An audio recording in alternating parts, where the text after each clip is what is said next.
There are so many people that they know something's not right. They know that they're experiencing something. They can't quite put their finger on whether or not it's racism.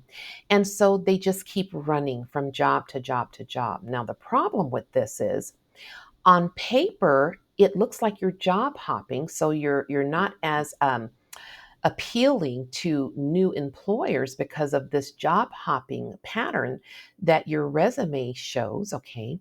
Even though I'm not job hopping, I'm being forced out of these companies. And so when you run and run and run from company to company, you're forgetting one very important, crucial fact. The reason you're running from this organization over here is because you were Black, okay? And when you run to this next organization over here, guess what? You're still Black. Welcome back to Impostrix Podcast. My name is Whitney Knox Lee, and I'm your host. This is Season 3 of Impostrix Podcast, where we are focusing on validating small business owners of color, entrepreneurs, and folks who unfortunately are navigating employment discrimination in their workplace. Impostrix Podcast always puts folks of color first. So all of our guests are people of color who are sharing about their personal experience or their learned experience. So buckle up, let's go. Welcome back to Impostrix Podcast. My name is Whitney Lee, and I am coming to you today with Miss Jacquie Abram. I'm really excited for this conversation. We talk on this show so much about just the various instances of toxicity, racial toxicity that we experience, harassment, and sometimes it does amount to discrimination. And we've talked a lot about various ways that we can go about healing from trauma that's caused in these work environments. But today we're going to talk specifically about self-advocacy when we are dealing with racial harassment or discrimination. And so Jacquie is the perfect person to have on this show. Jacquie is an advocate herself and an author of the book series Hush Money, and I'm going to let her talk to us about that and what she does. So welcome to the show, Jacquie. Oh, I am so excited to be here. Thank you so much for having me. Absolutely. Can you introduce yourself to our audience by sharing what are the identities that you're bringing to this conversation? Okay, great. Thank you for that opportunity. So, again, my name is Jacquie Abram. I am the international best-selling and award-winning author, along with my daughter Delilah, of a book called Hush Money: How One Woman Proved Systemic Racism in Her Workplace and Kept Her Job, as well as the sequel, Hush Money: The Cost of Being Black in Corporate America. So, Hush Money is a book that I wrote from a place of pain. I was in a very dark place. Let me just tell you, I was in a very dark place at the point that I started writing Hush Money. This was at the end of my nearly 20-year career in higher education, where I was so traumatized by what I repeatedly experienced working in higher education that, my sanity was definitely compromised by the end, and it was damaged so severely that by the end, I was actually contemplating not only, suicide, but, my mind was also trying to wrap its head around, is homicide an option? Because, they push you there. They push you to the brink of sanity. And so Hush Money is a book series. There's not another book series like it in the world.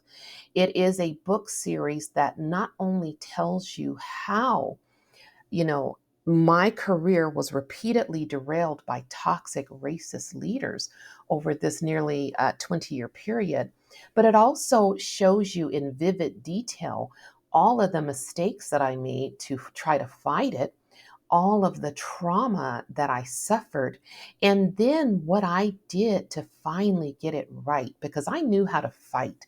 I was an expert at fighting back, and I finally got it right. And so we created a blueprint for our people. So, really, what Hush Money is a roadmap, it is a survival guide that teaches our people everything that I did in this one organization to take this organization and all those toxic leaders down, what I did and how I did it. And it breaks it down into a map. So anybody who picks up Hush Money, they're actually using it. I get calls and messages and emails from people all over the world that are saying, I did exactly what you did and I got my settlement. Okay. And so that's where Hush Money came from. But in addition to Hush Money, people were still reaching out to me and saying, the book is incredible, love the strategies, but can I work directly with you? And, I always tell people, well, I'm not an attorney. Okay. I cannot give you legal advice. However, I am an expert at fighting back. And so if you want me to jump into this fight with you as a consultant, I am happy to do that. And so that's where my consultancy came from.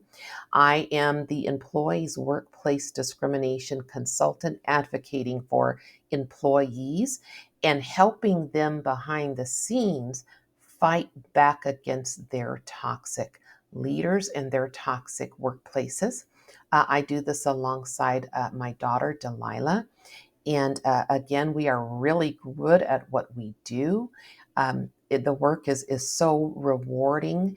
Like I was just telling you offline, I get the most amazing emails for people who come to us broken and leave us emboldened and empowered. So, those are the two identities that I bring to this conversation. My identity as an author whose book was birthed from my lived experiences and nightmarish experiences working in higher education, and then the employee advocacy work I do in actually helping and teaching our people. And there is one more identity that I bring to this conversation. In addition to those two things, I also teach a powerful master class called How to Fight Discrimination in a Toxic Workplace. This class is absolutely powerful. And to my knowledge, there is not another class like this available where you spend 5 days with me online. It's all virtual. So I have students from, all over various countries who can take this class with me live or just watch the replays if they are worried about their employer discovering that they're taking this type of class. And so you can also watch the replays in the privacy of your own home with no one watching but you. And so those are the three identities I bring. Wow, thanks so much. I've been taking notes because I want to circle back to a couple of things. But you're also a mother, and racially, what is your identity? So I am Black, I am African American. Thank you. Hmm. Um, I always think that it's important for us to, I don't know, stand in all of our identities, whatever identities that we want people to know about. But when we're talking about racial discrimination and our perspectives and experiences, I think it's helpful that we identify ourselves and kind of the perspective, the lens through which we experience things. Um, and so, thank you for that. You're welcome. Um, so, you talked about so many things just now, and I think the first thing that I want to ask you about or just maybe highlight is that mental health component. Um, of course, on this show, we've had a lot of guests come on and talk about mental health and talk about healing from racial trauma. Um, Increasingly, we're having conversations about workplace trauma specifically. And this realization as I'm talking with my friends in my community about trauma that they've experienced in the workplace, it is almost like a collective realization for folks that what they have is trauma. um, and they think back on, and I'll speak for myself too, like I think back on when I just felt like I was surrounded by toxicity when like I would walk into the building and just couldn't breathe or couldn't breathe as easy. Um, and of course, we've seen in this past year, uh, women, particularly women in academia, Black women, stepping down from positions after public pressure, um, taking their life, dying by suicide. Um, I've spoken to people who are depressed, who have had um, physical medical issues come up for them Yes. as a result of them working in their workplaces. And so I guess I'm wondering if you could speak on, as you are advocating for folks, advocating with folks um, for their own case, what are what can people be doing? What are tools that you're seeing people do, or that maybe that you used to take care of your mental health while you're going through this process of still working in this environment and starting the self advocacy process? So, it took a lot, honestly, to get me on the path of healing. Let me first of all just start there.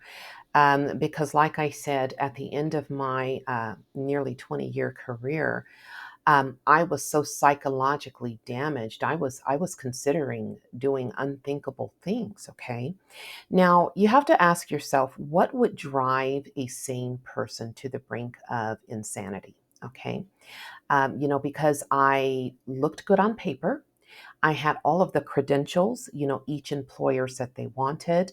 I was exceptional at how I approached my job, and it's interesting. I actually put a video on my YouTube channel a couple of weeks ago, and it's called From Janet Jackson Lookalike to Medea, the trauma Black women suffer in toxic jobs. And so it's got these two very different images of me, me entering higher education, looking and feeling like Janet Jackson, and then me leaving higher education, looking like some version of Medea. Okay.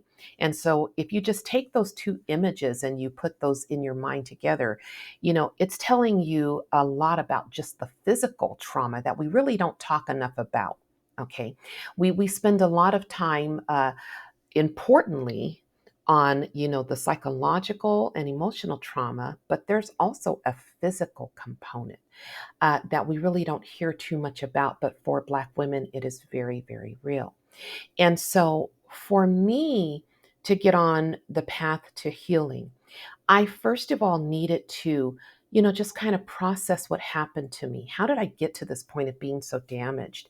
And that took a lot of reflecting. And writing Hush Money really helped, because once I laid my experiences out in book form and I could see it laid out, I began to understand, okay, this really wasn't in my head.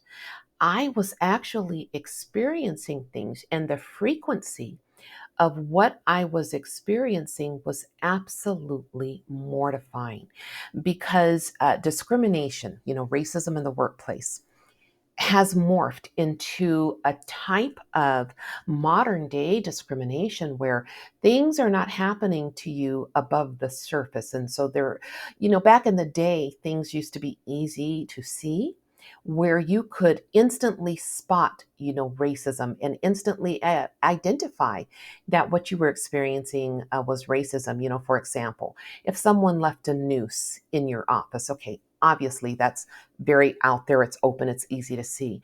If someone calls you the N word in the break room, okay, that's out there. That's easy to see, it's easy to spot.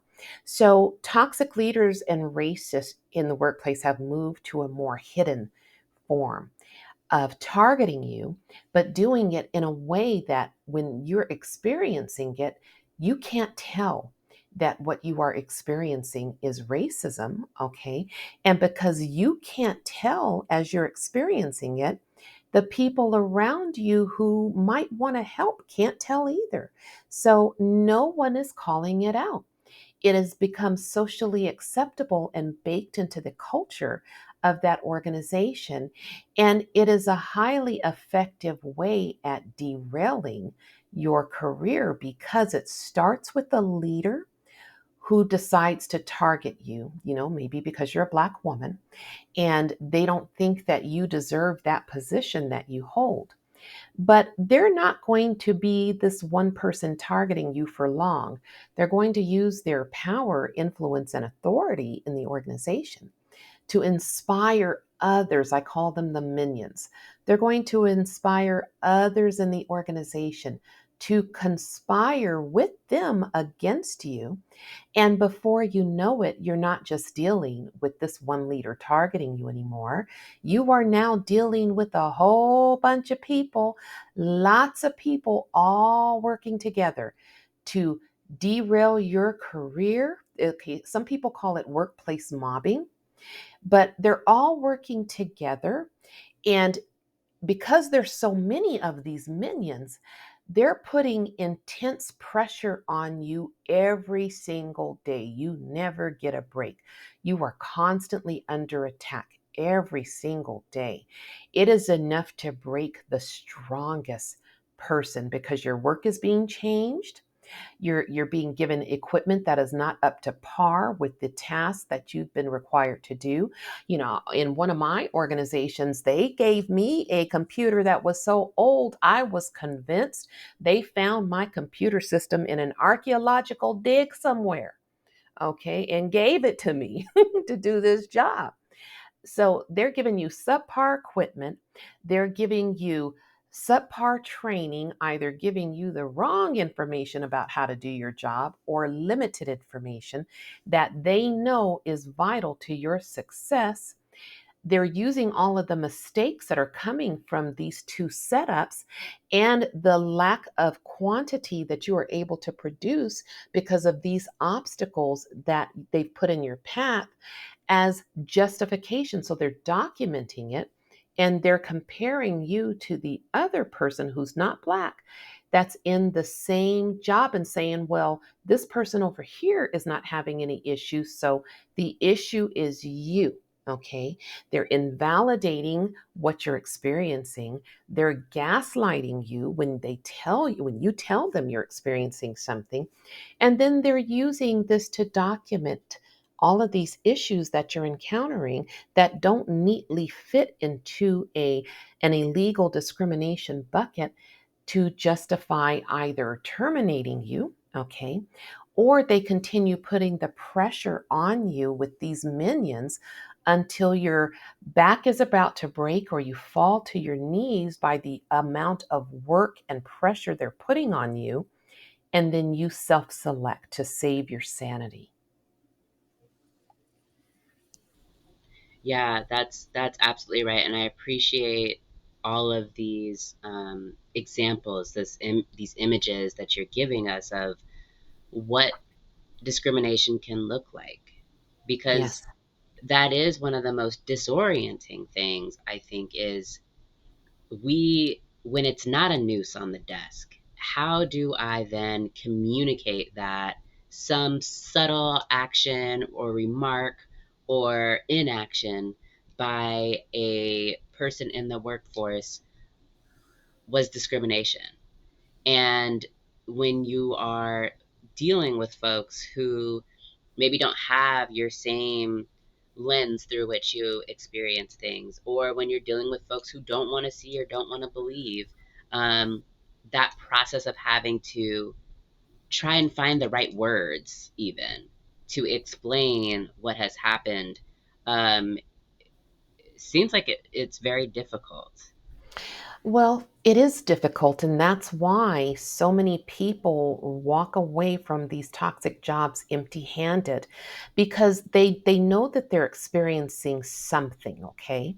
But they don't know how to articulate it in a written communication that is understandable and that ties everything together. And so that's where my consultancy came from. There are so many people that they know something's not right. They know know that they're experiencing something. They can't quite put their finger on whether or not it's racism. And so they just keep running from job to job to job. Now, the problem with this is on paper, it looks like you're job hopping. So you're not as appealing to new employers because of this job hopping pattern that your resume shows, okay? Even though you know I'm not job hopping, I'm being forced out of these companies. And so when you run and run and run from company to company, you're forgetting one very important, crucial fact.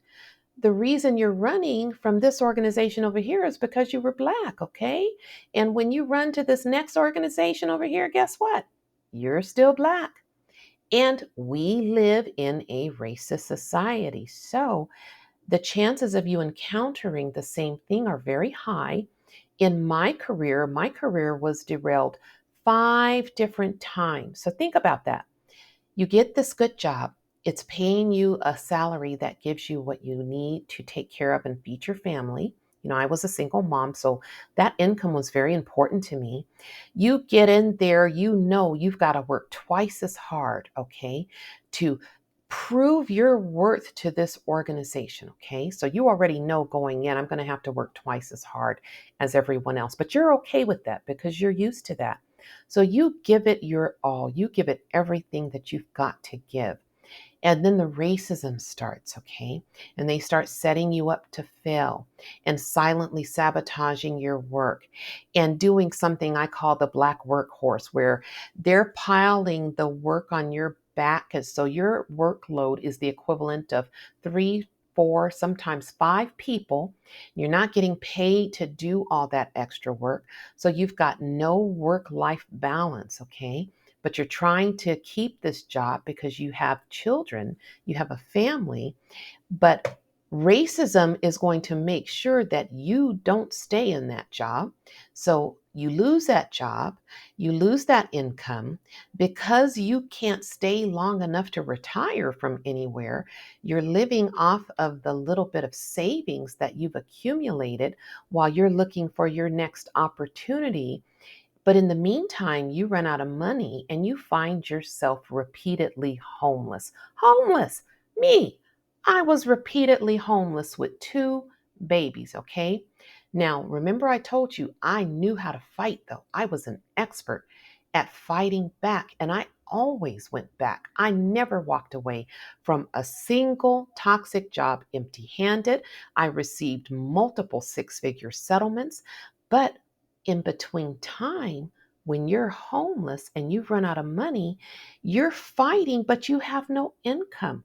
So you are living in your car with 2 babies, or you're living in an extended stay hotel as you're fighting this company. And when you do get that big 6 figure settlement, you're so traumatized and racially exhausted and emotionally bankrupt. The only thing that you can do is live off of that settlement to give yourself time to heal and process what keeps happening to you, okay? And so I wanted to stop that pattern, okay?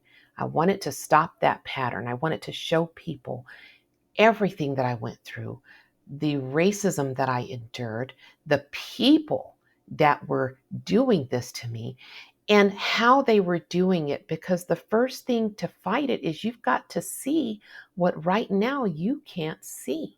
Your eyes are closed. You don't recognize what's happening to you. So, through my classes and through my consultancy, I open your eyes and I show you not only what's really going on, but then I take your situation and I break it down. And I tell you, okay, based on your evidence and your narrative, this is what happened to you, and it is mind blowing. That's Yeah. what's rewarding, and that's what I tell people. You know, to get through this battle, you gotta stop running, okay?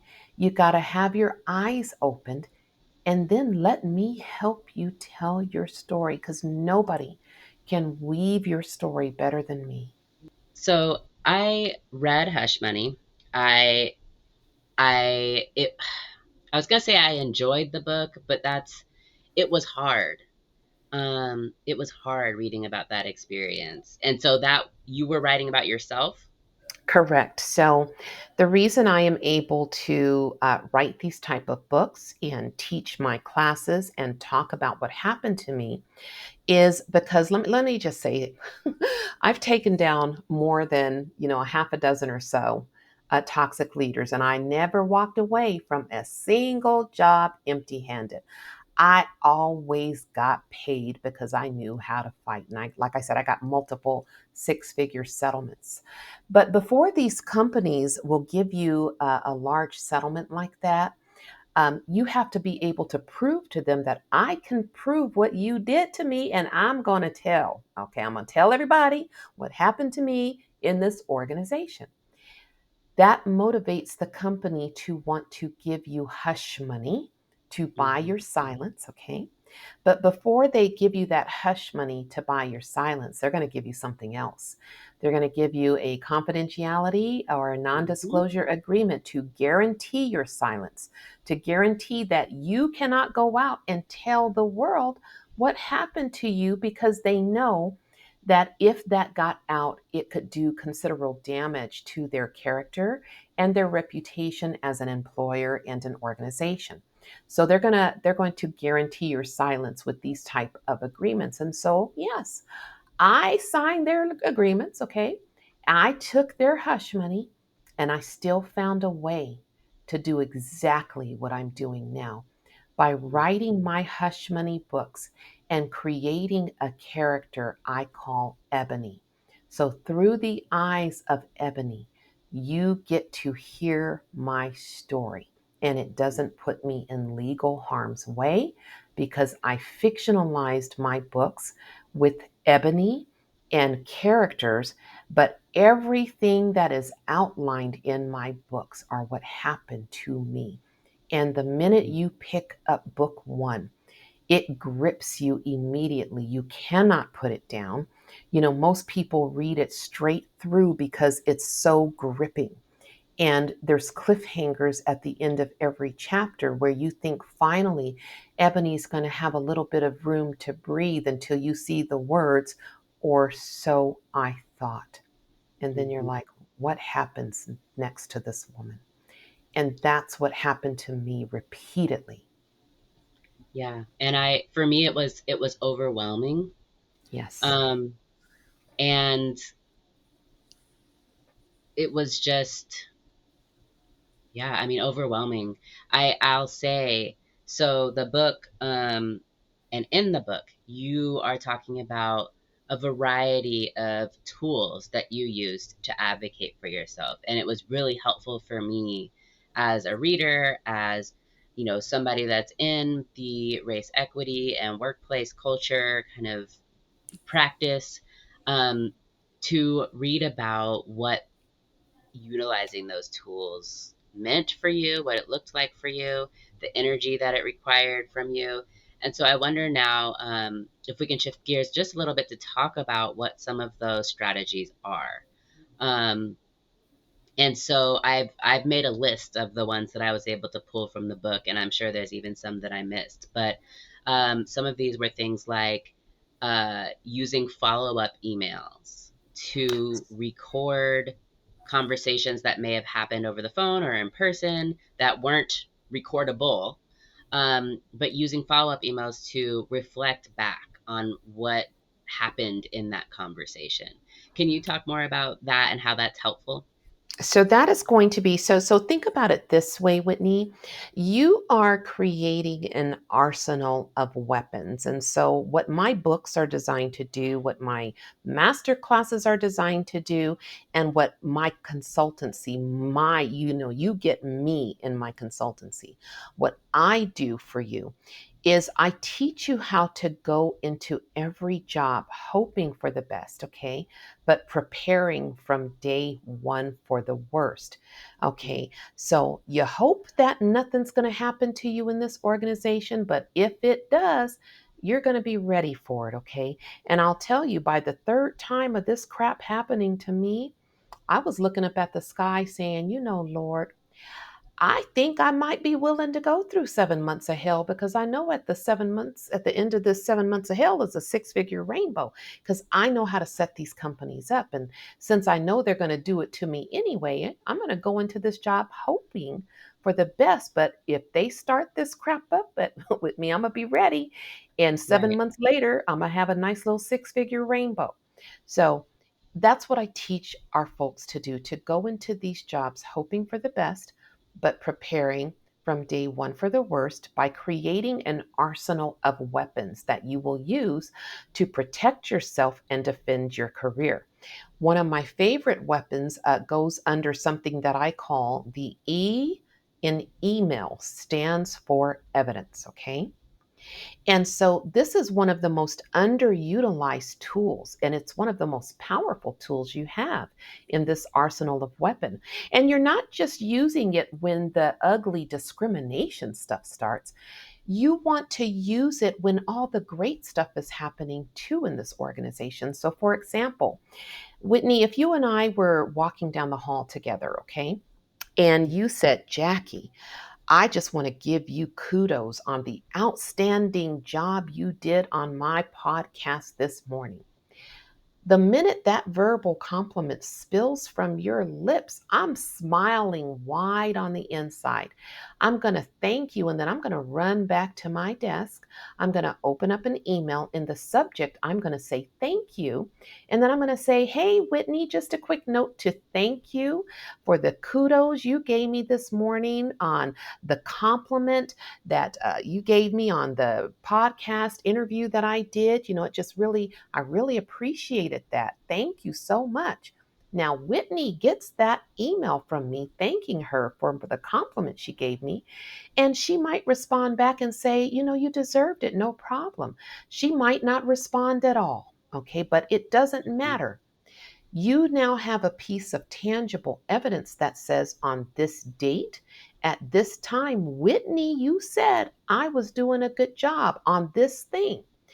And if you collect all of that type of tangible evidence, so turning all of those verbal conversations into written, tangible evidence, it paints a powerful picture about your character as an employee when the racism starts, because the first way that they're going to attack you is by trying to prove that all of a sudden you've become incompetent. You were doing absolutely fabulous in your job, and now all of a sudden you're incompetent and you don't know how to do your job. And so, taking all of those verbal compliments and turning them into written, tangible evidence is important, because if all you have is verbal stuff, they're going to say, I never said that. And it's a he Right. said, she said, they said type of situation.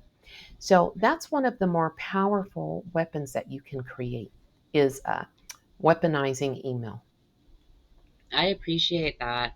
As an attorney, my first thought is, that's not really evidence.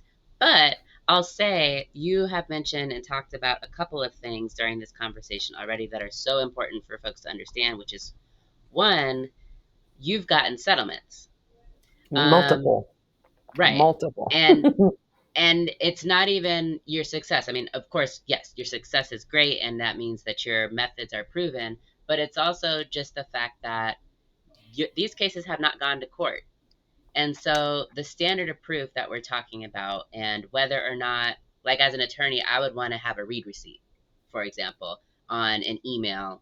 Um, Otherwise, or I would want to have a response saying, oh, yes, you deserve that compliment.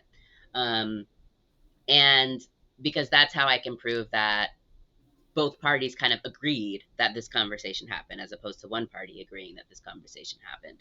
But you don't necessarily need that um, when you're advocating for yourself, because it's very Exactly. possible that before you get to litigation, so going to court, hiring an attorney, um, even, potentially even an EEOC complaint, you're dealing first with the employer themselves, and you're showing them what you have that paints the Exactly. picture of discrimination. Exactly. And with the emails, the person that you're sending that email to, they have a responsibility. Okay, part of their job duties is to be on top of their incoming email. So all you have to do is send it. If it doesn't get to them, you're going to get a bounce back that says this email did not go through. If you don't get that bounce back, then they received it, and it is their responsibility as part of their job to read that incoming email.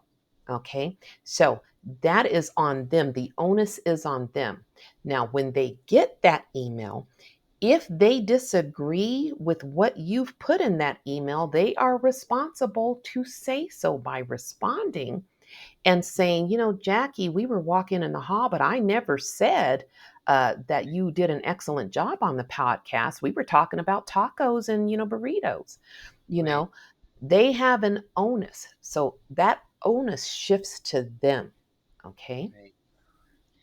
So let me ask you about another one of the strategies that you utilized and that you wrote about in your books, which is recording conversations, in specifically in one-party consent states. And so let me first say, one-party consent states are states where only one of the involved parties to the conversation needs to give permission in order for the recording to take place. And in Georgia specifically, um, the individual doing the recording can be that one party. You will want to Google before you you know decide to use this information and then go recording people. But it is something that you talk about in your book, and so I'd like to get your feedback or perspective on um, how that's worked, when that might be appropriate, like how, because obviously if you're already in the conversation, it might be too late to record the conversation. um, so how do you prepare for those types of situations? So these are things that I teach in my master class. And so without giving too much away, because, obviously then there would be no motivation to take my master class. But with one party consent states, those are, the person experiencing discrimination's best friend. If you are in a one party consent state, then federal and state law allows you to secretly record conversations as long as you are a party to that conversation. So, for example, you and I are having a conversation right now. If I was in a one party consent state and I was 100% certain that you were in a one party consent state, then I could go ahead and record this conversation. It gets tricky when the person is remote. Okay. So Right. if you're face to face with that person, then obviously you're both in the same state because you're in the same building, in the same room talking. But a lot of the clients that I work with clients all over the US, and I even have clients in other countries, like the UK and France, for example, and even Canada. And so it gets more tricky if you are a hybrid employee or you are a remote employee, or your boss works in a different location and the majority of your meetings are happening via Zoom or Slack or some other platform. Because then you don't really know at the time of that conversation where that person is. And so I Right. always tell my clients, if you are not 100% sure that you and the other parties to that conversation are all in one party consent states, then you do not want to go that route. But if you are 100% sure that everybody that's involved in that conversation is in a one party consent state, it is a piece of gold to utilize that option. And in my class, I go over my favorite methods. Most people nowadays, they walk into these companies, in these meetings. They bring their smartphone. They want to record it. So they put it on the desk and flip it upside down, which is a red flag to the person that's conducting the meeting because they know you're trying to record them. So there are more discreet methods. And one of my favorite methods, I teach this in my class, but should I share it with your audience? I think I Yes, will you because gotta they're give going it to to need it. us. I'll give you one of my favorite ways to record when I know that everyone is in a one party consent state. Have you ever heard the phrase, it looks like a duck, it walks like a duck, it talks like a duck? Okay. Well, one of my favorite ways to record is something that looks like a pen, it acts like a pen, and writes like a pen, Mm, but it is a powerful recording device. And as mm, soon as you walk in there with your paper and pen, no one's going to suspect that you're recording. And you just click that button as if you're about to write, and that recording starts, and it gives a high quality recording. And so that's one of my favorite methods. And so I teach my clients to have that pen hanging from their pocket on their suit. And if they're on their way to the restroom and all of a sudden their boss confronts them in the middle of that hallway and starts a conversation that you know is going to turn toxic, you've got that pen right there. It's very mm. discreet. You know, you just say, wait, let me grab my notepad real quick out of my pocket. Let me grab my pen. And boom, you're now recording. Yeah, thank you. I was having a conversation with somebody recently, and she was walking into a meeting shortly, and we were just talking about it. It was a meeting with HR regarding something that she'd experienced. And I was talking to her about recording. Was she planning on recording? Because this might be the time, like this might be a good Right, time right. to think about recording. But I think because it is secret, like people feel bad about it. Um, but we're doing it because, or if it's being done, it's because it needs to be done. That's right. That's right. That's because it needs to be done. And this is how you're going to prove what happened to you. So, that is a great method as long as everyone, and you are 100% certain everyone is in one party consent states. If Right, everyone is not in one party consent states, then you absolutely do not want to go that route. right, right. I think the last one that I want to ask you about is actually filing of complaints Mhm. within the organization, within your workplace. Um, and I know that in Hush Money, Ebony did file complaints. Ebony filed both anonymous complaints and non-anonymous written And complaints. anonymous complaints are awful. I do not recommend anyone file anonymously. That is not going to help you, it's going to hurt you. So I Mm, don't care if the company says we've got a confidential hotline, don't do it. why not? Because when you file a confidential complaint, because you're not disclosing who you are, they really have no way of validating what you're experiencing, number one. But because IT knows, okay, IT knows IP addresses. Most people are going to do this anonymous complaint at work. And even if they don't do it at work, it's easy to put two and two together because if you're experiencing racism, for example, chances are the department that you're complaining about, there's not a whole lot of you. So you can just go by the what is it, the theory of elimination, the process of Hmm. elimination, and quickly figure out, okay, of the two black people that are in this department, which one do we think has, okay, filed this complaint? And then once they home in on you, they're going to make your life absolutely miserable. So it is not worth it going anonymous. I tell people, if you are experiencing it, you have to call it what it is. You've got to do it in the right way, though. And that's where I come in because I know how to do it the right way. But you've got to call it what it is, and you've got to own your experience. Yeah.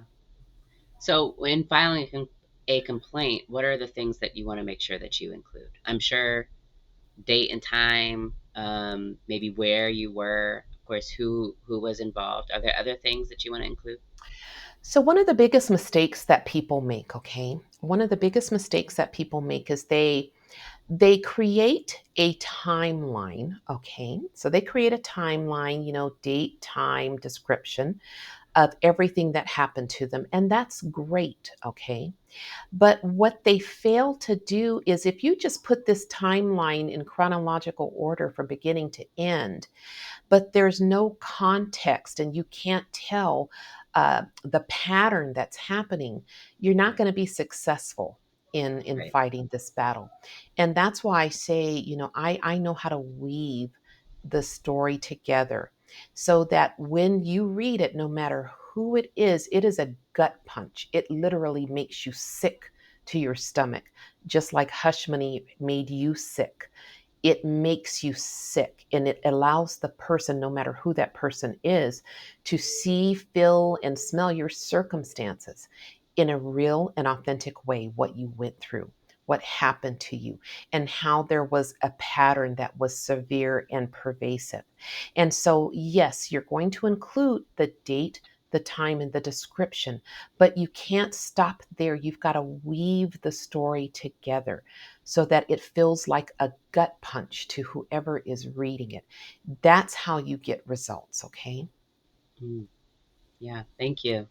Mhm. Um, it is, I'm thinking about this, and, of course, from my perspective as a lawyer, advocating for other people, in non-employment cases, but maybe like in domestic violence cases, for example, um, there have been countless times where I'm talking to my client, the person that's been harmed, and they're giving me all of these examples, and it is chronological. It's on this day he did this, and on this day he did this. But to an outsider like me, it sounds like, okay, well, on this day he texted you, and on that next day he texted you too. Right. And it is, as an advocate, our role is to get the context. But when you're advocating for yourself, you do need to remember that you're telling a story to whoever is receiving the information. And if they don't have the context, then it is just going to be just random arbitrary things that have happened over the span of, maybe there is a timeline that's easy to follow. But again, this type of toxicity is under the surface. It's not a noose. And so when you're talking about the looks that you're getting, or the eye rolls, or the you're being, skipped in the promotion when they're telling you it's because of your work product, and now you have to explain why your work product is or is not, rising to the level that it needs to rise to, and what else has happened. And so it is really important to remember that when you're advocating for yourself, that it's not always just about what happened and when it happened, but like what else is going on. Exactly. And it's not always, like I said, it's not always easy to see. And that's why it's important to weave the story together in the right way, because Mm, each incident by itself looks harmless. It looks like, okay, yeah, that was bad, but not overly bad. But when you weave the story together and you put all of those little individual things together and you put them together in a way that it shows a pattern of this specific type of behavior, it tells a powerful story. yeah. So at what point, I guess I have two kind of closing questions. The first is, at what point does somebody reach out to an advocate like yourself, a consultant like yourself, to find support? So I have about 40 clients right now, okay? And the majority of my clients, so most of them make over six figures, but I do have clients that have incomes that range, as low as 30,000 a year, all the way up to over 210,000 a year, okay? Hmm. One of the common themes that I am seeing between the folks that seek me out is they were either wrongfully terminated from their position, or they were set up and they didn't know how to fight it, so they self-selected, they left. Yeah, Or they're currently in their positions, but they're on their way, they've been put on a PIP, a performance yeah, improvement plan, as a form of retaliation, and now they're being managed out of the company. And so when they seek me out, it's because they've tried to find an attorney to represent them. But because they really only have about an hour to convince that attorney that what they went through is worth fighting for, they don't know how to lay it out in a way to convince the attorney in that small amount of time. And Mm. so they can't get representation. And so they come to me for help. Others are, they know that they've gone through something. They have an attorney, but they want me to collaborate with their attorney to help the attorney see some of the things that that attorney may not be able to see because they don't live in our skin. And that's Yeah. always exciting to collab with an attorney to help their client. Yeah, And I'm so, I'm just over here laughing because sometimes we miss it as yeah, attorneys. Sometimes we miss it. and that's okay. There are some really great attorneys out there, but if you don't live in this skin, who better to tell you what's lurking under the surface than someone who has experienced what your client has experienced and can identify it because they have a successful track record? Right. Okay, so I do collabs with attorneys, with their clients, and so that's always fun. And then the other folks that seek me out are simply those that they're not sure that they have a case. It's like, I don't know. I don't know if this is racism. Do I have a case? What do you think? Do you see something? Because I can't tell. And so those are the types that seek me out. Yeah. And where in the journey though? Like are I guess it sounds like maybe all along the journey there are certainly folks that are contacting you after they've left, but folks who are Mhm. still dealing with it. Oh, yeah. Most of my clients are still in the thick of things.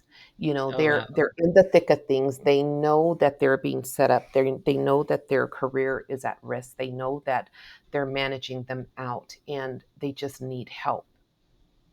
Okay. Okay. Um what is your hope for people that are listening today who I might hope. be Oh, nope, go ahead. Oh, I was just going to say, I hope that if you are experiencing anything like what I described, that I have validated those experiences for you today. And if you want my help, if you want me to help you, that you will reach out to me on LinkedIn. I practically live on LinkedIn. That's where the majority of my business comes from. And so if you want an immediate response from me, you're going to be guaranteed an immediate response if you message me on LinkedIn. I offer three different types of services. Most of my clients utilize my short term service, which is, we get together. First, we do an initial consultation. After the initial consultation, the short term service is you upload whatever evidence you've collected to me, and I give you a list of what I'm looking for.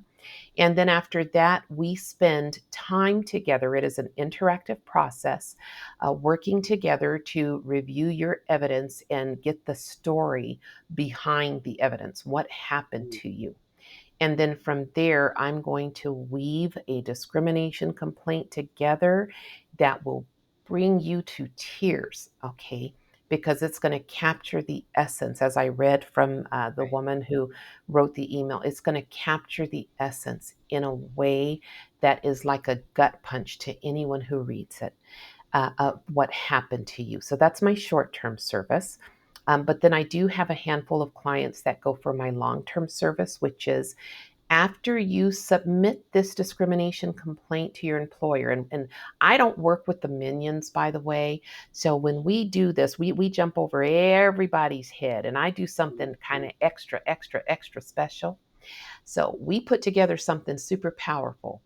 We jump over all the minions because that includes HR. HR is a minion at a toxic workplace. Okay. HR is not your friend in a toxic workplace. So HR Right. is a minion. So we jump over all the minions and we go in C suite territory. So we're sending this discrimination complaint to the CEO, the CIO, the COO, the CFO, all the VPs. We're sending it everywhere. And if there's a parent company, we're sending it to presidents, all of them too. Everybody gets to know what you did. But my favorite part of that whole process is we copy the minions on that email that we've sent to the C suite. So they get it at the same time the C suite folks get it. And the fear that overcomes them as they get this email in the wee hours of the morning on the weekend, that says you have filed a discrimination complaint and they then realize you've listed them and what they have been doing to you, the fear that overtakes them is worth just worth its weight in gold, because they were waiting for you to come back so they could start messing with you again. But now they've got a whole new thing to focus on. So they're going to leave you alone for a while as they all try to get their story straight and Right. read this document and are Right. filled with the same anxiety and fear that they have been putting on you this whole time. Wow. Wow. That definitely sounds just like, yeah, I hope that folks who are struggling with this um, are finding a way to get the help and the services of folks like Jacquie. And of course, she's shared with you how to reach her. I actually ran into you or became aware of you, Jacquie, through LinkedIn, um, and have been following you, for a year or so. And so that's kind of how I found out about you and Hush Money. That is so wonderful. And I'm so glad our paths crossed. And, I hope that there is someone in your audience that needs my help and is willing to reach out to me, because I can definitely help. Absolutely. Thank you so much for having us. So, the best way to get a hold of Jacquie is through LinkedIn. Jacquie, can you spell your name though? Because you spell it a little differently than some. Oh, yes, it is Jacquie, Abram, Abram. And if you want to get my Hush Money books, let me just tell you a little bit about Hush Money. So remember, I was in a really dark place when I wrote Hush Money. We couldn't get a publisher, so we self published, sold these books from the back of my car. 7 months later, Hush Money: How One Woman Proved Systemic Racism in Her Workplace and Kept Her Job, was a #1 Amazon bestseller in Black and African American Christian fiction. It was #1 on Goodreads. It still is, for best eye-opening African American women's fiction. #1 on Goodreads for books to improve your social justice awareness on racism in the U.S. #1 in best female protagonist. #1 in best Black contemporary, and #1 in several other categories. Hush Money is the recipient of the gold medal for social issues novels from Reader's Favorite. Reader's Favorite is an organization that reads thousands and thousands and thousands of books from dozens of countries all around the world. And they selected Hush Money for the highest honor in the social issues genre. And the person who was tasked with reading Hush Money at this organization said it was a toxic cocktail reading it that made her sick to her stomach. Yeah. Yep. And so getting that gold medal on a self published book out of thousands of books was just mind blowing. And because of the impact Hush Money is having on changing the hearts and minds of people who don't live in our skin, but also helping the people who do live in our skin and other people experiencing discrimination, how it helps them to fight back, because it really details my strategies. Right. We were featured in Forbes, which was also a very special honor. Awesome. Yes, so Thank if you you. want Hush Money, it's available on Amazon. That's going to be the best place to get it because we are self published. Thank you. Thank you so much for joining us for this conversation and for sharing some of these gems. I know this conversation is going to be helpful for so many of our listeners, and I appreciate you for that. Oh, thank you so much. It has been a pleasure. Thank you so much for listening to Impostrix Podcast. I appreciate your support and that you continue to listen week after week after week. I've got some exciting news, which is that you can now listen and support Impostrix Podcast on the Alive Podcast Network app. You will find ad-free listening to nearly 100 other Black hosted podcasts, in addition to Impostrix Podcast, and you'll be able to support those podcasts and really kind of get into your groove with that app. I hope that you will join me over there. I appreciate your support. To connect with me, feel free to join me on Instagram at Impostrix Podcast. You can also join me on Facebook in our validating space. Just search for Impostrix Podcast.